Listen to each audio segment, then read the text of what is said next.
India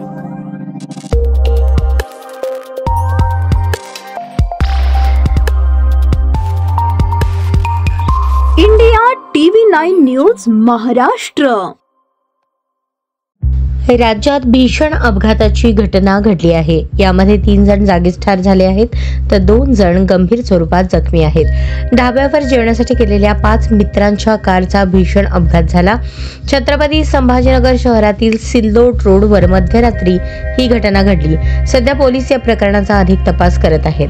car भरधाव वेगात होती, त्यामुळे चालकाचे गाडीवरील नियंत्रण सुटले। त्यानंतर कार डिव्हायडरला जाऊन धडकली अशी प्राथमिक माहिती समोर आली आहे।